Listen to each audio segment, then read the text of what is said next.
Assalamualaikum warahmatullahi dan selamat sejahtera diucapkan kepada semua pembentang dan juga peserta di dalam persidangan Ekosah 4 2020 yang berlangsung pada 7 Oktober ini secara dalam talian.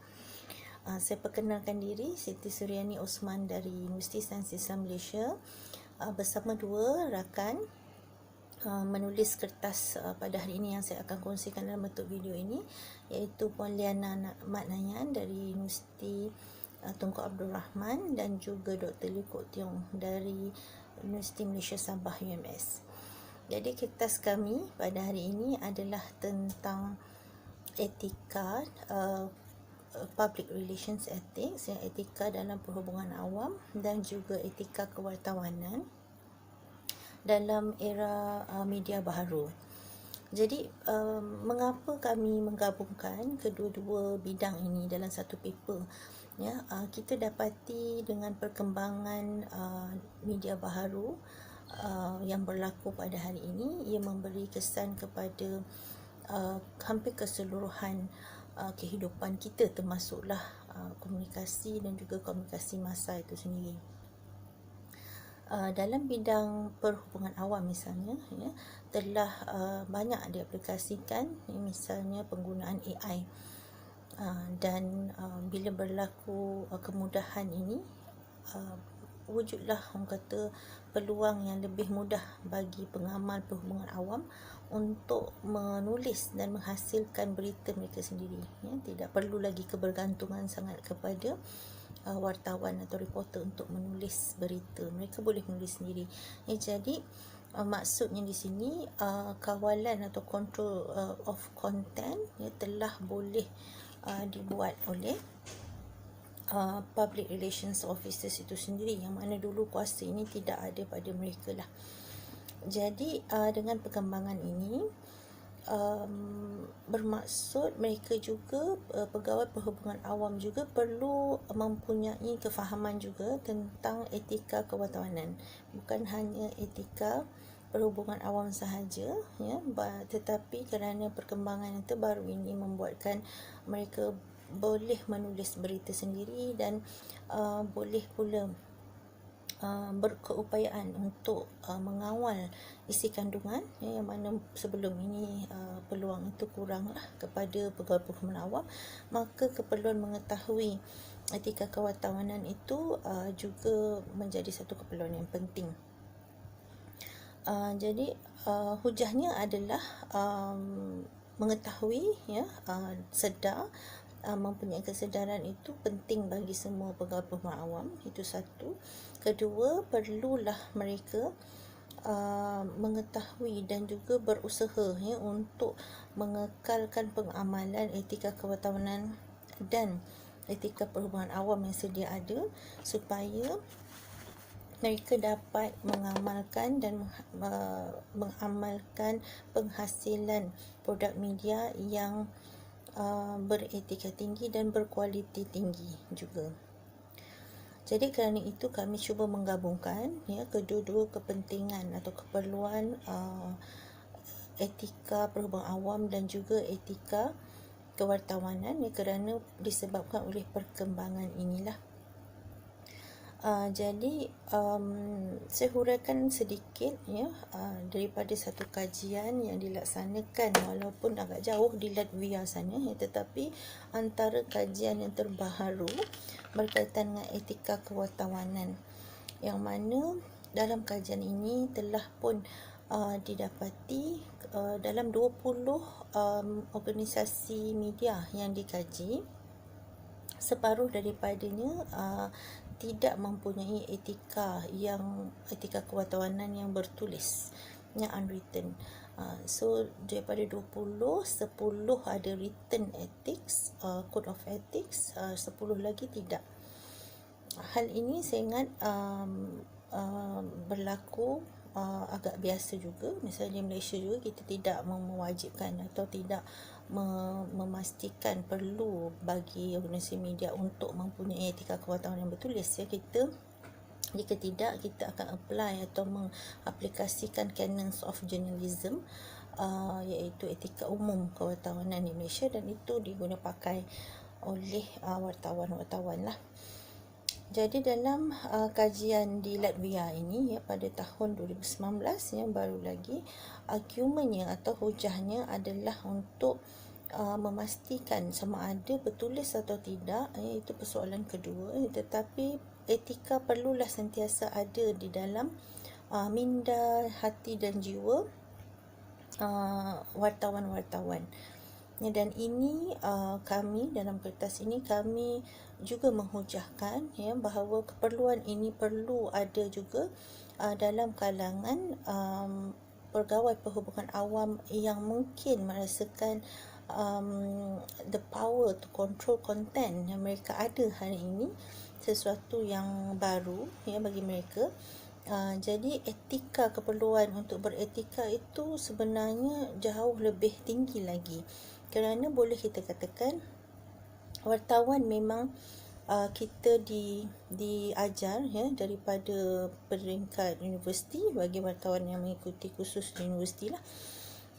Etika itu sesuatu yang penting, yang perlu kita pastikan kita ikut apabila menulis, apabila even masa proses news gathering, pengumpulan data juga kita pastikan kita mengikut etika. Tetapi mungkin pendedahan seawal ini kita tak dapat berikan kepada pegawai perhubungan awam, mereka mengikuti etika perhubungan awam lah, tetapi dengan evolusi yang berlaku oleh media baharu ini, maka perlunya untuk pegawai perhubungan awam juga memastikan mereka mengetahui, memahami dan menghayati dan juga mengamalkan etika kewartawanan.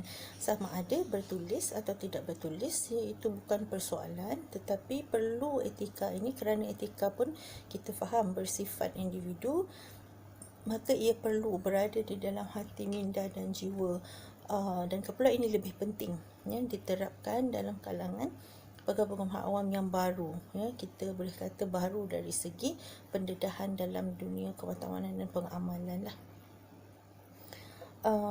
Jadi itu satu, kemudian kita kajian ini juga mendapati, saya memberi highlight kepada kajian ini bukan kenapa, kerana ia adalah kajian yang terbaru dan juga ada beberapa perkara yang mempunyai persamaan, walaupun saya katakan tadi kajian ini dijalankan di jauh dengan kita Latvia, tetapi ada beberapa unsur yang boleh kita pelajari dan boleh kita aplikasikan dalam konteks kita, di mana dari segi amalan etika misalnya dalam kalangan wartawan, dan kami hujahkan dalam kalangan pegawai perhubungan awam juga, perlu diikuti dengan bukan setakat mengikuti tetapi menghayati, dan kerana ini memberi refleksi terhadap tahap profesionalisme seseorang itu, dan juga sebenarnya ini yang membentuk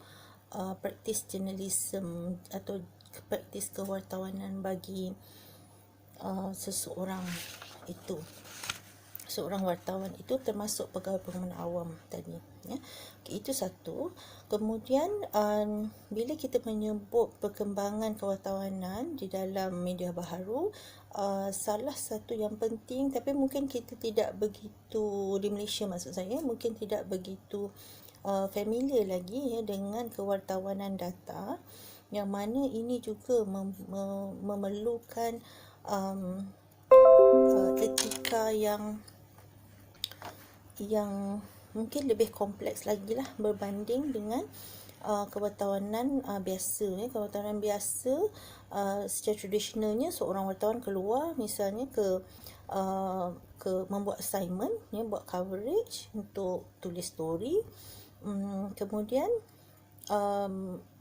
menulis dalam, sama ada kalau zaman dulu di bilik berita, tapi sekarang teruslah menulis di dalam bentuk dalam talian dan menghantarnya dalam talian juga kepada editor. Itu adalah proses yang umum dan semua wartawan mengalaminya. Tapi dalam etika, dalam data kewartawanan data, isu etika lebih kompleks sebenarnya. Contohnya dalam isu mengumpul data, macam tadi saya sebutkan, yang tradisional seorang wartawan keluar kumpul data, interview dan tulis. Tetapi dalam konteks kewartawanan data,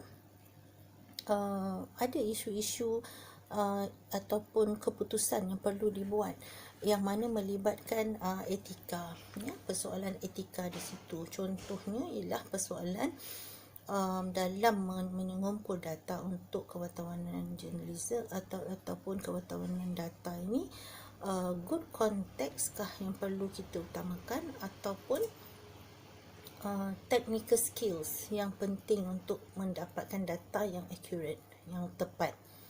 Is it good context ataupun technical skills? Mana satu yang lebih penting, dan mana satu, dan ini menjawab persoalan ini memerlukan persoalan etika, ya, bermain di situ.